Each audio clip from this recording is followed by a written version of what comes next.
Охайо хора, езиков център Икигай, леле как ти. Отвори официално врати в Хасково на адрес булевард България 146Б, етаж 1, офис 1. Само че в офис 3 имаме още нещичко. Това е нашето коридорче, като може би чувате, че имаме и музичка. И ето в офис 3 имаме психолог-консултант. Това е неговия кабинет. И го хванахме в крачка.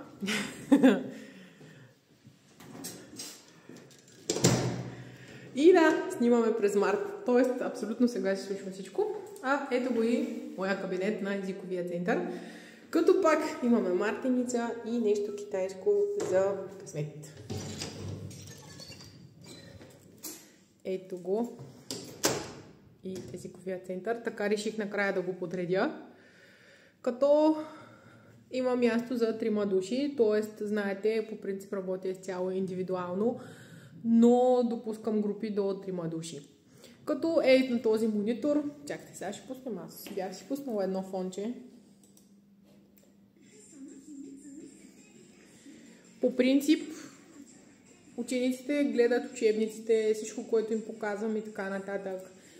Тук си имаме едно манекинеко, което да приканва всички. Има изключително много моливи, фломастери и каквото се сетите химикалки за всеки, който иска да пише тук, нали, и не е нужно да носи. Ривите кой. Учениците да бъдат упорити като тях и да не се отказват. Тук имаме една хавайка, която не танцува всеки ден, защото ни пече. И малко цветенца. Ето ги тук. Учебни материали, колкото искате. Генки. Тук има най-различни материали. Това е да учим японски през китайски. И какво ли още не. Български език за чужденци. Всъщност имаме карти. Доста. Ето. Донки и Сама, между другото, магарето е нашия талисман. Така че, заповядайте. Ето, забравих най-важното да ви кажа какви езици предлагаме присъствено. Имаме японски, китайски, български език и литература и гръцки език.